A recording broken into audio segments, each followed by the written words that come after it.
সুধী দর্শক, আপনারা দেখতে পাচ্ছেন চরবলতল গ্রাম। এই চরবলতল গ্রামে এখন একটি নৌকার উপরে আমি বসে আছি। সামনে যে ব্রিজটি দেখতে পাচ্ছেন এটি চরবলতল সরকারি প্রাথমিক বিদ্যালয় ছাত্রছাত্রীদের যাতায়াতের সুবিধার জন্য এই ব্রিজটি করা হয়েছিল। আর ওই যে একটি বিল্ডিং দেখতে পাচ্ছেন, ওটি হচ্ছে চরবলতল ফোরকানিয়া হাফিজিয়া মাদ্রাসা। বলা চলে শাহজাদপুর উপজেলা একটি শিক্ষিত উপজেলা। এই উপজেলার মধ্যে চরবলতল একটি অন্যতম একটি গ্রাম। এই গ্রামের 80% 80 জন লোক শিক্ষিত এবং 20% লোক এখানে অশিক্ষিত, যারা এই জমি জমা এখানে যখন বর্ষা পানি যখন শুকিয়ে যায় তখন এখানে ওনারা চাষাবাদ করেন। তো আপনারা ওই যে দূরে যে বিল্ডিংটি দেখতে পাচ্ছেন এটি হচ্ছে পোল্ট্রি ফার্মের একটি পোল্ট্রি ফার্ম, যেখানে এই পোল্ট্রি ফার্ম নির্মাণ করা হয়েছে ওই যে বিল্ডিং এর পাশে, যেটি সরকারি প্রাথমিক বিদ্যালয়ের একটি বিল্ডিং। উপজেলা থেকে অনেকবার এখানে রিকোয়েস্ট করা হয়েছে যে এখানে পোল্ট্রি ফার্ম যেন নির্মাণ না করা হয়, যাতে এই সরকারি প্রাথমিক বিদ্যালয়ের ছাত্রছাত্রীরা ভালো করে তারা যেন স্কুলে ক্লাস করতে পারেন। কিন্তু যে এই পোল্ট্রি ফার্মটি নির্মাণ করা হয়েছে তার নাম শাহিনুর রহমান। তাকে অনেকবার রিকোয়েস্ট করেও সে রিকোয়েস্ট শুনেনি। উপজেলা থেকে কয়েকবার পুলিশ এসে ওনাকে রিকোয়েস্ট করে গেছেন, তারপর তিনি গ্রামবাসীরকে উপেক্ষা করেই ওই পোল্ট্রি ফার্মটি নির্মাণ করেছেন।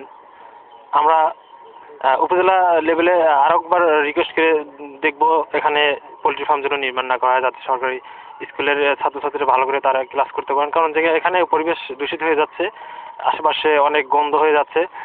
এই দুর্গন্ধ ছড়িয়ে যাওয়ার কারণেই স্কুলের ছাত্রছাত্রীরা তারা ঠিকমতো ক্লাস করতে পারছেন না।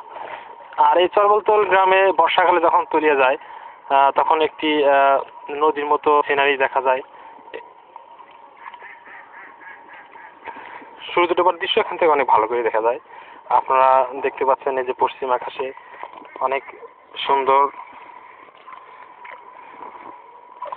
দূর ওই যে গ্রামটি দেখা যাচ্ছে সেটি হচ্ছে কাদাইবাদলা গ্রাম। আর এই চরবলতল গ্রামে বর্ষাকালে অনেক সুন্দর সুন্দর দৃশ্য। এখানে যারা পিকনিকে যায় তারা প্রতিদিনই নৌকা নিয়ে এখানে নাচ গান করেন, ঘোরেন। আমরা হয়তো কিছুক্ষণের মধ্যে একটি নৌকা দেখতে পারবো, এখান থেকে হয়তো তারা ঘুরতে আসবে আবারও। আপনারা যে দূরে যেটি গাছ দেখতে পাচ্ছেন এটি হচ্ছে চরবলতল কবরস্থান।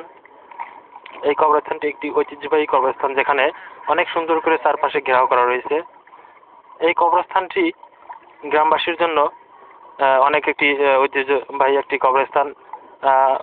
চরবলতল গ্রামের সবাই সচেতন, ওনারা এই কবরস্থানটিকে চারপাশে সুন্দর করে ঘিরে রেখেছেন এবং ওর মাঝখানে একটি মসজিদ নির্মাণ করা হয়েছে। আমরা এখন গ্রাম থেকে একটু দূরে চলে এসেছি। আমরা যেতে যাচ্ছি ওই পারে, যেখানে আমরা বসে অনেক কিছু দেখব। ওখানে দূরে অনেক সুন্দর সুন্দর দৃশ্য রয়েছে। আমি যে নৌকাটিতে বসে আছি এখানে একজনকে পেলাম, আমি এখানে ওনার সাথে কথা বলবো। পিছনে একজন বসে আছেন এবং সামনে একজন আছেন, এনাদের সাথে আমি কথা বলবো। যেহেতু এই উপজেলাতে আমি ঘুরতে এসেছি, উপজেলার সম্পর্কে আমি দেখি কিছু আপনাদের কাছে জানতে পারি কিনা। আপনার নামটা কি? সুধী দর্শক, আজকের মতো আমাদের ঘুরতে আসার এই প্রোগ্রামটি এখানে শেষ করতে যাচ্ছি। পরবর্তী অন্য কোনো প্রোগ্রামে আপনাদের সাথে বাংলাদেশের অন্য কোনো প্রান্তে থাকবো। ততক্ষণ পর্যন্ত আপনারা আমাদের সাথেই থাকুন আর সবসময় সঙ্গে থাকুন, চ্যানেল 24 এর সঙ্গে থাকুন। ধন্যবাদ।